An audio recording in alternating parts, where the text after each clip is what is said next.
গৃহপালিত গাধার গোস্ত খাওয়া হারাম, আল্লাহ হারাম করে দিয়েছেন। রান্না হয়েছে তো কি হয়েছে, বা সামনে দিয়েছে খাওয়ার জন্য তো কি হয়েছে। যখন মদ হারাম হয়ে গেল, এটা তো আপনারা জানেন হাদিসটা,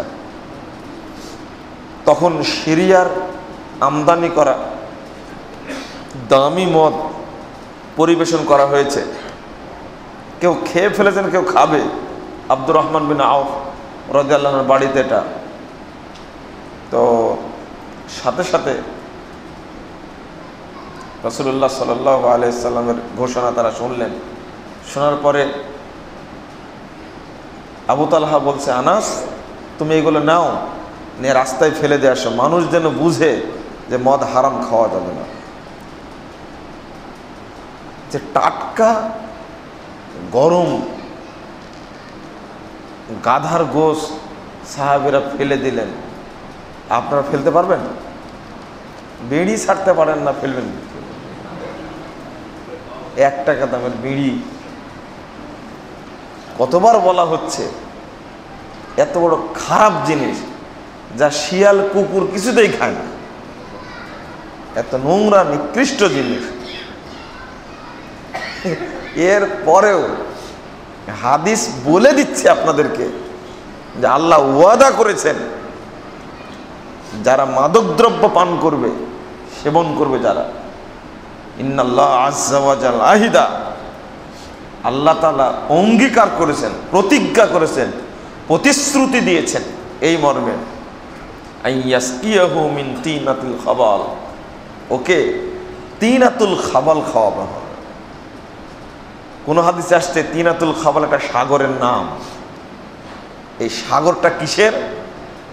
জাহান্নামীদের দেহ থেকে যে সমস্ত রক্ত, পুঁজ, গলিত গোশ পদার্থ বের হবে, ঘাম বের হবে, পুড়ে পুড়ে যে ঘাম বের হবে, এইগুলো একটা সাগরে গিয়ে জমা হবে। সাগরে আল্লাহ রাসূল বলছেন, আরাকু মিন আহলিন নার আও উসারাতু মিন আহলিন নার, তোমরা তিনাতুল খাবাল ছিল না, এটা জাহান্নামীদের দেহ থেকে নির্গত গলিত পদার্থ, মিশ্রিত পুঁজ, এটা জমা হবে, আর এই সাগর থেকে তাদেরকে তুলে তুলে জুস খাওয়ানো হবে। জুস, জুস চেনেন না? জুস, জুসি হাদিসে আসছে।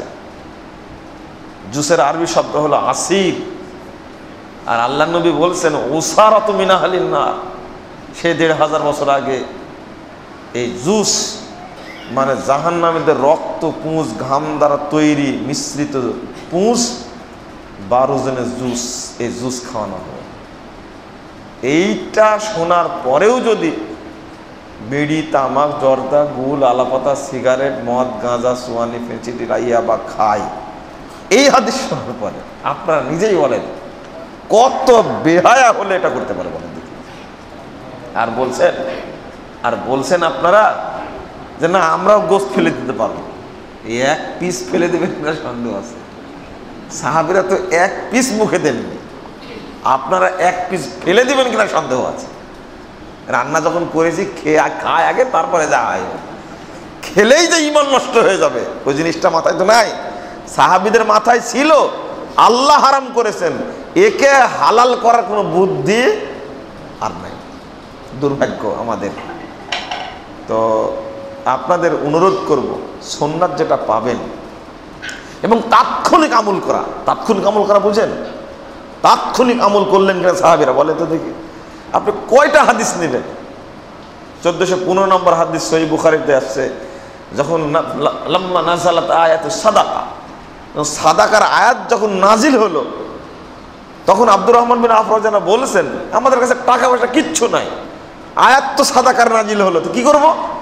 কুন্না নুহামিলু ফিস সুক, রাত্রে সবাই চুপে চুপে বাজারে চলে গেছে, ওই যে মাল সম্পদ গাড়িতে বুঝাই নিয়ে আসছে, ওইগুলো মালগুলো নামানোর জন্য কুলিগিরি করছেন, কুলিগিরি। তো দেখা গেল যে কি ব্যাপার, এখানে রাসেল কেন? ও বলছে যে এখানে আবার মুজাফফর কেন, এখানে আবার ইমামউদ্দিন কেন? বুঝেননি মনে হয়। আয়াত তো সবাই শুনেছে, ইমাম কত জোরালো। তো দেখছে এই তাদের মাথায় বুদ্ধি আসছে, শর্টকটে আয়াতটারা উপরে আমল করার বুদ্ধি হলো, এখন আমল করার বুদ্ধি হলো। আমরা তো আয়াত শুনলাম, এখন তা আমল করবো কি করে? রাত্রিতে কুলিগিরি করতে গেছে নিজ নিজ চিন্তায়, যাওয়ার পরে দেখছে সবাই কুলিগিরি করতে আসছে। আমরা সবাই কুলিগিরি করতে গেলাম, যাওয়ার পরে যতটুকু হলো সেখান থেকে নিয়ে এসে দিয়ে দিলাম, আয়াতের উপরে আমল করলাম। এটা সাহাবী।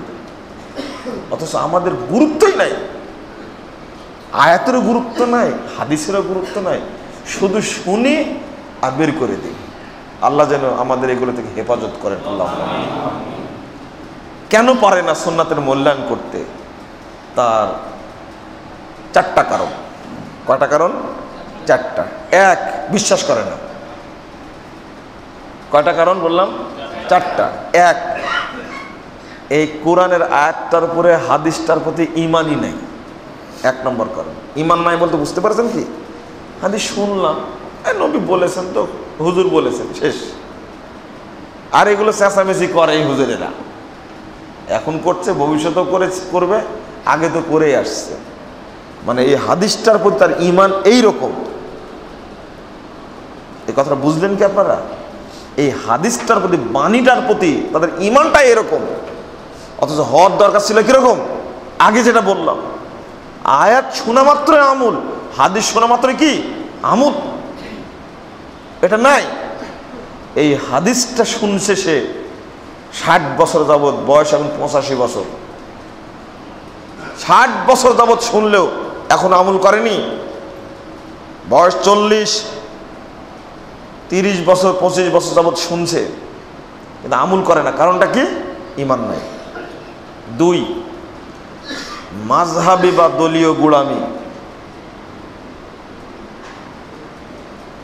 হুজুরের দোহাই দিয়ে, মাযহাবের দোহাই দিয়ে, তরিকার দোহাই দিয়ে, পীর সাহেবের দোহাই দিয়ে, নবী এটা বললেও আমার পীর সাহেব এটা বলেছেন, তো পীরেরটাই মানবো, নবীরটা বাদ। কথা বুঝতে পারেননি? এটা কোরআন হাদিসে আছে না, ওটা গ্রহণ করলো না।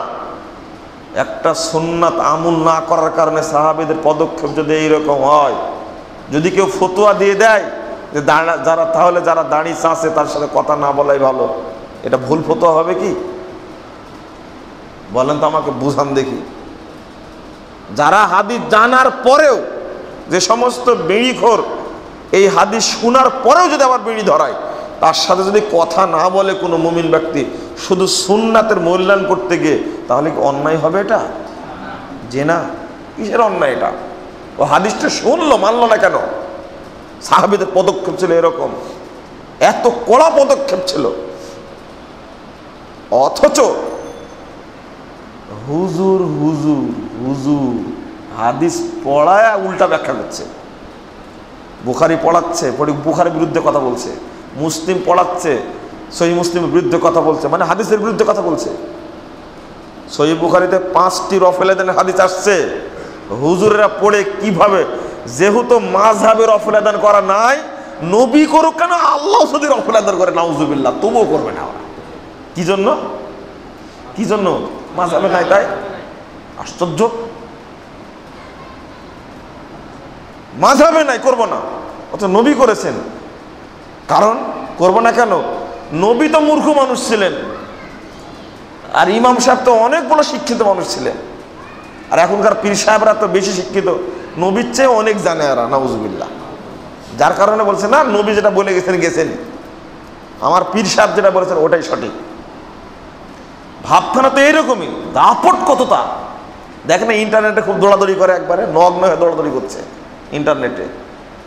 আর বই লেগেছে সহিহ হাদিসের আলোকে হানাফিদের নামাজ। আর এটা হানাফিদের নামাজ হবে কি? এটা তো বলতে পারতো যে সহিহ হাদিসের আলোকে রাসূলুল্লাহ সালাত বলতে পারতো। লিখেছে সহিহ হাদিসের আলোকে হানাফিদের নামাজ। এটা কোনো কথা হলো? শিরোনাম হলো এটা একটা। আপনারাই বলেন কেন এটা? এটা সম্পূর্ণ মূর্খতা ছাড়া কিছু না। দুর্ভাগ্য আমাদের জন্য। মানব না কেন? ইমামও বলেনি, মাযহাবেও নাই, পীর সাহেবও বলেনি যে না চলবে না, এই প্রতিবন্ধকতার কারণে মানে না। 3, জয়ীফ এবং জাল হাদিস থাকার কারণে সুন্নাতের মূল্যায়ন মানুষ করে না। হাদিস তো আছে, হাদিস তো বুঝেননি কথা, হাদিস তো মানলে সমস্যাটা কি? অত জাল হাদিস, কি হাদিস এটা? জাল হাদিস। বলছে হাদিস তো মানলে সমস্যা কি? অথচ কোনো কোনো জাল হাদিস মানলে ইমানই থাকবে না, আছে না? একটা জাল হাদিস তৈরি করেছে যেটা গোলাম আহমদ কাদিয়ানের দলিল ছিল, লা নাবিয়্যা বাদি ইল্লা ইয়াশা আল্লাহ, কোনো নবী আমার পরে আসবে না, তবে আল্লাহ চাইলে আসতে পারে। এই আল্লাহ চাইলে আসতে পারে, ইবলিসটা যোগ দিয়েছে এর সাথে। বুঝেননি কথা? আল্লাহ চাইলে আসতে, আল্লাহ তো চাইবেনই না। শেষ নবীকে মুহাম্মদ সাল্লাল্লাহু আলাইহি সাল্লাম, আল্লাহ কি আবার চাইবেন? বলেন তো দেখি। এমন জায়গায় হাত দিছে, আর আল্লাহ চাইলে কি হয় না বলেন তো দেখি। বুঝতে পারেননি কথা? কোন জায়গায় এ কত বড় ইবলিস, মানে ইবলিস শয়তানের উপদেশটাই কোন জায়গায় হাত দিয়েছে? ইল্লা ইয়াশা আল্লাহ, আল্লাহ চাইলে আসতে পারে, এতটুকু বাড়াইছে। যদি এই অংশটুকুকে বিশ্বাস করে জাল হাদিস, এটা ওর ইমান থাকবে? ও তো কাঁদেনি হয়ে যাবে নিঃসন্দেহে। কথা বুঝতে পারেননি? আর একটা হাদিস, তিনটা জিনিসের দিকে তাকালে চোখের পাওয়ার বৃদ্ধি পায়। কি কি? একটা হলো খুব অত্যন্ত সুন্দরী মেয়ের দিকে তাকালে চোখের পাওয়ার বেড়ে যাবে। একটা সুন্দরী মেয়ে আপনার কাছে আসলো, একটা অন্ধ মানুষের কাছে নিয়ে যান, 2-4 দিন দেখবে, দেখার মধ্যে ভালো হয়ে গেছে, হবে না ভালো? কারণ এই হাদিসটাকে বিশ্বাস করা যাবে? চোখের ডাক্তার হলে কি করে খাবে? বুঝতে পারেননি? এই হাদিসটা যদি ঠিক হয়, চোখের ডাক্তার কি করবে? ভিক্ষা করে খাবে। আর একটা হল খাজরাত, শাকসবজির দিকে তাকালে চোখের পাওয়ার বেড়ে যায়। ওয়াল মাউল জারি, আর একটা হলো প্রবাহিত পানির দিকে তাকালে চোখের পাওয়ার বৃদ্ধি পায়। যাদের চোখের সমস্যা আছে 3 জায়গায় গেলেই হবে শুধু, নাউজুবিল্লাহ। এটা জাল হাদিস। 4 নম্বর কারণ, কয়টা কারণ বলতে চাইছিলাম? ঠিক তো?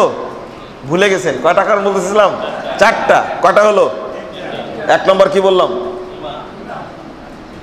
ঈমান বললাম, যে ঈমানই নাই। মূলত কি? কোরআন সুন্নাহর প্রতি ঈমানই নাই। 2 নম্বর কি বললাম? না, আমি যে ভাষার মধ্যে ওটা বলেন।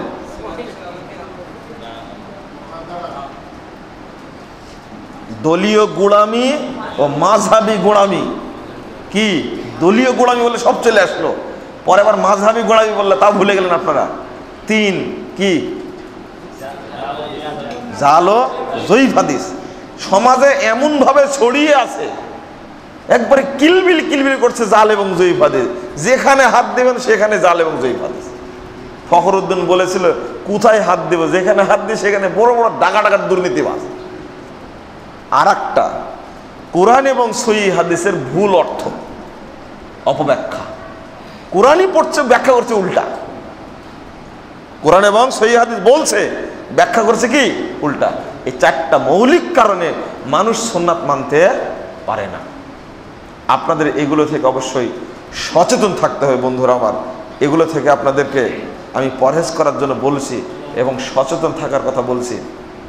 আমি আপনাদেরকে কেন যে বেশি বেশি বলতে চাই তা জানি না। বর্তমানে আমাদের দাওয়াতি কার্যক্রমটা খুবই মানে অবহেলিত। মাঝখানে কয়েকটা কথা বলি আপনাদেরকে। এত অবহেলিত দাওয়াতি কার্যক্রমটা, কেউ দাওয়াত দেয় না, সবাই নিজে বুঝে আর নিজে আমল করে। কিন্তু আর একটা দায়িত্ব আছে কি, যেটা বুঝে আমল করে সেটা মানুষকে বলা। এটা কি করেন? শরীয়ত আপনি বুঝেন, হকটা মানেন, হকটা কি বলেন মানুষের কাছে? না। অনেকেই বলতে পারে মানে আপনি কোনোদিন বলতে পারেননি। আগের মুরব্বীদেরকে দেখেছি, এই গত কয়েকদিন একটা মঞ্চের উপরে একজন লোক সালাম দিতে গেছে, তো মুখে দাড়ি নেই। যখন দেখছে দাড়ি নেই মুখে, আলেম মানুষ তো, তখন বলছেন যে তোমার একটু লজ্জাও করলো না, এতগুলো লোক এখানে বসে তুমি মুসাফা করতে আসছো, তোমার এই অবস্থা কেন? তখন আমরা ইতস্তত বোধ করছি, না এই কথা না বললেই হতো, কিন্তু না, অতটা অভ্যাস তার। কথাটা হক বলেছে কিনা বলেন তো দেখি। আর একজন খেতে দিয়েছে, যখন একই ব্যক্তি খেতে দিয়েছে, আর একজন আরো বড় বড় আলেম আছে, কথা নাই, তখন উনি পট করে বলে দিলেন যে দাঁড়িয়ালা কোনো লোক নাই খাওয়ানোর জন্য, আর তোমারও লজ্জা নাই। শেষ। আর একটা খাচ্ছি দাচ্ছি ঠিকই, তো বলছে ও তুমি কি আসলে 5 ওয়াক্ত নামাজ পড়ো? এদিকে আসো, এদিকে আসো। যে খাওয়ার আগেই বলছে তুমি কি 5 ওয়াক্ত নিয়মিত সালাত পড়ো? তখন তাৎক্ষণিক বলছে যে মাঝে মাঝে বাদ যায়, মাঝে মাঝে পড়ে না। আচ্ছা ঠিক আছে, তোমরাই খাও, আমি গেলাম। আপনি পারবেন বলতে? ওই ইমান আছে? ইমান নাই, ওই দাপট, ওই বুঝটা আপনার মধ্যে নাই। আগের মুরব্বীদেরকে দেখেছি, আর এখন তো গু গোবর সবই দিচ্ছে, হুজুর ঠিকই খাচ্ছে। হালাল না হারাম জীবনে প্রশ্ন করে না, নামাজ পড়া তো দূরের কথা, এটা খাবারটা হালাল কিনা এটাও প্রশ্ন করে না। আগের কথার, মানুষের কথার মূল্য ছিল, এই জন্য বক্তব্য তো দিয়েই যাচ্ছি, মানুষ তো মানে না। কেন মানবে? আমার কথাটা তো পবিত্র হওয়া লাগবে, তাই না? আমার কথাটা তো পবিত্র হওয়া লাগবে, এই জন্য কোনো প্রভাব পড়ে না। তো বলছি যে আপনাদেরকে আমি শেষে নসিহত করতে চাই এই মর্মে, যে যেখানে থাকবেন আল্লাহর ওয়াস্তে সেখানে শরীয়ত মানবেন এবং মানুষকে মানার জন্য নসিহত করবেন। বলেন ইনশাআল্লাহ। কি পারবেন না এটা? আল্লাহ নবী এটা করতে পেরেছিলেন বলেই যেখানে যে সাহাবী গেছেন ওখানেই ওই জায়গাতে তিনি তাওহীদের আলো জ্বালিয়ে ফেলেছেন, আলহামদুলিল্লাহ। ও এখন এটাকে খুব খারাপ মনে করা হয়, এই যে ও মুলবিগিরি করছে, ও কিছুই জানে না, ও ঘরে গার্মেন্টসে চাকরি আর হাদিস বলে পুটপুট করে। আরে বেটা, যতটুকু জানে ততটুকু বলবে, সমস্যাটা কি? তাই না? কাপড়ের দোকানে চাকরি করুক না ম্যাথরের চাকরি করুক, যেটা জানে ওটা বললে সমস্যাটা কি? আব্দুর রাজ্জাক সাহেবের ড্রাইভার আছে না, মাসুম, ও আগে এরকম ছিল না, এখন সামনাসামনি যত বড় ভদ্রলোক হোক না কেন, বাম হাত দিয়ে কিছু খাচ্ছে, বলেছে যে আপনি বাম হাত দিয়ে ধরলেন, ডান হাত দিয়ে ধরেন, আপনি ভদ্র মানুষ এটা বুঝেন না? ভদ্র মানুষ কি এবার দেখেন, অত সবার দ্বারা হয় না এগুলো। এই জন্য আল্লাহ নবী শেষে একটা কথা বলে গেছেন, লা নাখাফু ফিল্লাহি লাওমাতা লাইম, তুমি দাওয়াতি কাজ করো, নিন্দুকের নিন্দাকে পরোয়া করো না। সাহাবীরা তাই বলছেন, লা নাখাফু ফিল্লাহি লাওমাতা লাইম। ঠিক আছে, লা নাকুলা বিল হাক্কি আইনামা কুন্না লা নাখাফু ফিল্লাহি লাওমাতা লাইম, যেখানে থাকবো সেখানেই হকের দাওয়াত দিব, নিন্দুকের নিন্দাকে পরোয়া করব না। কে কি বলছে তা দেখার বিষয় না, হকটা তো বললাম, হকটা বলতে পেরেছি, কথা শেষ। সেই কথা তো দাওয়াত, আমি যেটা বলেছি তো বলেছি, আল্লাহ কবুল করলে পরিবর্তন হবে, নইলে আমার দিকে ফেরত আসবে, নেকি তো ঠিকই আমি পাবো। বন্ধুরা আমার, আমরা সারা বছরই যে কর্মসূচিটা চালাই,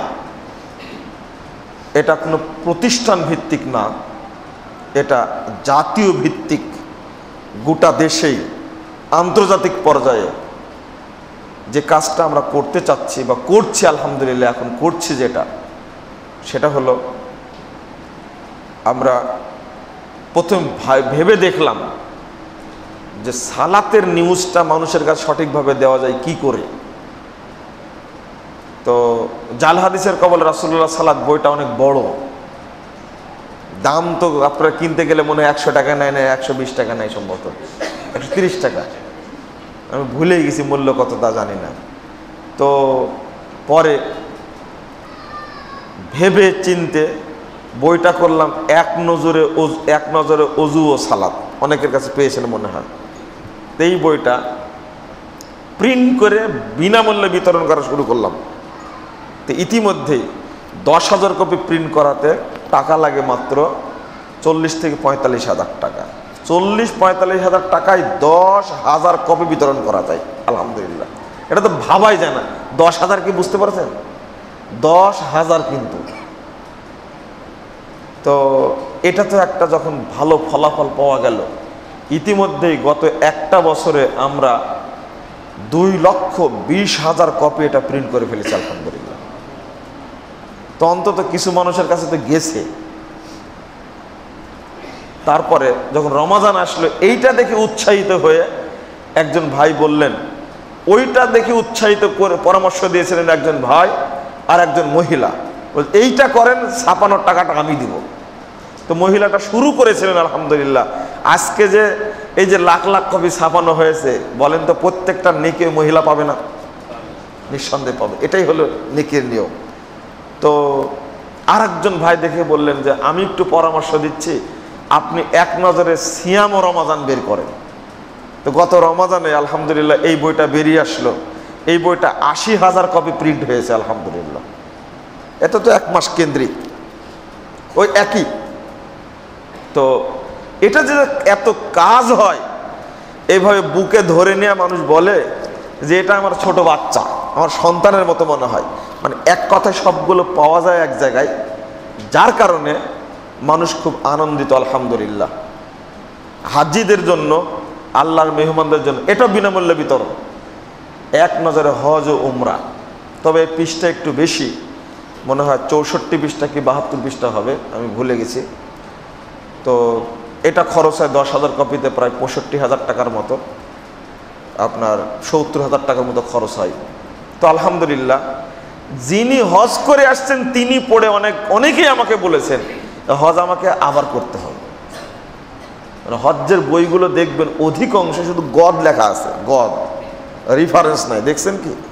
তবে এ ব্যাপারে সবচেয়ে নেকি পাবেন একজন বিদ্বান নাসিরুদ্দিন আলবানী রহিমাহুল্লাহ, আল্লাহ তাকে জান্নাতবাসী করুক, আল্লাহুম্মা আমিন। তিনি এতই পরিশ্রম করেছেন, হজ উমরার সবগুলো উল্লেখ করেছেন দলিল সহ আলহামদুলিল্লাহ। তো আমরাও চেষ্টা করেছি বই ছোট্ট সবগুলো দলিলের ভিত্তিতে করার। তারপরে সামনে এক নজরে আকীদা ও তাওহীদ আসবে সামনের সপ্তাহে ইনশাআল্লাহ আপনাদের কাছে। পৃষ্ঠা সংখ্যা হয়তো বা 42 হতে পারে বা 44 হতে পারে ইনশাআল্লাহ, আশা করছি। তো এই বইটা পৌঁছানো উচিত সর্বশ্রেণীর মানুষের কাছে। এই যে শিরিকটাই মানুষ বুঝে না, তো আমরা আমাদের মতো চেষ্টা করছি। আপনাদের সহযোগিতা একান্তভাবে কাম্য, আপনাদের প্রতি খুব জরুরি সহযোগিতা দরকার। এই ব্যাপারে কেউ সহযোগিতা করে না। শেখ মোহাম্মদ বিন সালেহ আল উসাইমিন বলছেন যে তুমি রমাজানের আগেই সাদাকা দাও, সারা বছর জাকাত দাও, জাকাত দাও। কেন? সারা বছর কেউ জাকাত দেয় না, অতএব তুমি দাও, ওই নেকিটা তুমি গ্রহণ করো। বুঝেননি কথা মনে আপনারা? সব জাকাত দেয় কোন মাসে? রমাজানে। তো বাকি সময় কি একটা দরিদ্র মানুষ না খেয়ে থাকবে? একজন অসুস্থ মানুষ সে কি ওইভাবে পীড়িত অবস্থায় থাকবে? সে কষ্ট ভোগ করছে, সমস্যা ভোগ করছে। তুমি রমাজানের দিকে তাকিয়ে আছো, সেই সময় জাকাত দেবে। তোকে পরামর্শ দিচ্ছেন বেশি নেকি পাওয়াতে চাইলে রমাজান অপেক্ষা করো না, এখনই লোকটাকে জাকাত দেওয়া, ধর নেকিটা বেশি হবে তোমার, প্রয়োজন অনুযায়ী দিয়েছে। আমি কথাটা পড়ার পরে তারা বিদ্বান মানুষ, আল্লাহ প্রদত্ত মেধা তাদের ভিতরে, আল্লাহু আকবার। আমার মনে হয় সবাই যখন ব্যয় করছে অন্য জায়গায়, তখন আপনাদের পরামর্শ দেব আপনারা কোরআন এবং সুন্নাহর দাওয়াতকে জোরদারের স্বার্থে, শিরিক এবং বেদাতকে উৎখাতের স্বার্থে দাওয়াতি কাজে বেশি বেশি ইনভেস্ট করার চেষ্টা করুন। কারণ এখানে কেউ দেয় না, কথা বুঝতে পারেননি? এখানে দেওয়ার প্রতি আগ্রহ মানুষের নাই। যেমন গতবার বিতরণ করেছিলাম, শুধু কোরআনের অনুবাদ বিতরণ করেছিলাম প্রায় 2000 কপি আলহামদুলিল্লাহ। সহিহ বুখারীর একটা সেট বিতরণ করেছিলাম গত রমাজানে, সুযোগ পেয়েছিলাম আলহামদুলিল্লাহ, কিছু সম্ভব হয়েছিল। হাজিদের কাছে বিতরণ করেছি অনেকগুলো বই। তারপরে নবী জীবনী আর রাহিকুল মাখতুম, আমি যেটা মনে করি এই বইটা খুব জরুরি দরকার। এবার আমার ইচ্ছা আছে, সেটা হলো দুর্বল ইমানের লক্ষণ, একটা বই, সালেহ আল মুনাজ্জিদ হাফিজাহুল্লাহ তাআলা, তিনি সৌদি আরবের বড় বিদ্বান। দুর্বল ইমানের লক্ষণ, কারণ ও প্রতিকার। আমি বুঝেছি বইটা আমার লেখা না, আমারটাই যে প্রচার করতে হবে সেটা উদ্দেশ্য না, কিন্তু যেটাতে কাজে দিবে ওইটা প্রচার করবো। সমস্যা আছে কি? এটাই তো নিয়ম, মানুষকে পরামর্শ দেবে, এটা পড়েন আপনি। তো এর চাচ্ছি এইটা বেশি বেশি ইনশাল্লাহ রমাজানে বিতরণ করার চেষ্টা করবো ইনশাল্লাহ। আপনারা এরপরেও আর একটা বিষয়, ভ্রান্ত আকিদা বানানো সঠিক আকিদা, তারপরে ভ্রান্তির বেড়াজালে একামতে দিন, এই বইগুলো মানুষের কাছে যাওয়াটা খুবই জরুরি, একান্ত জরুরি।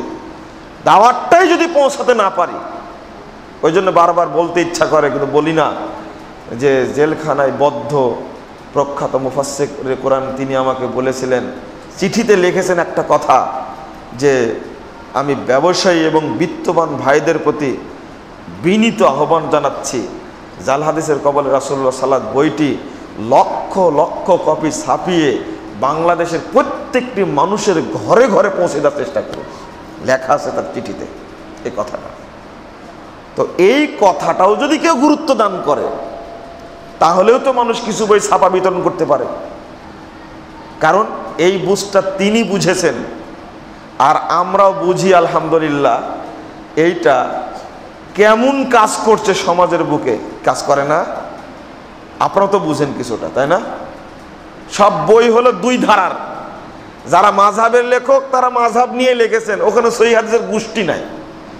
আবার যারা সহিহ হাদিস অনুযায়ী লিখতে চেয়েছেন, তারা সহিহ হাদিস অনুযায়ী সালাতেরটা দিয়েছেন, ওখানে আর বলা নাই যে এটা ঠিক না কেন, এটা আর বলা নাই, কারণ বললে বিতর্ক সৃষ্টি হবে।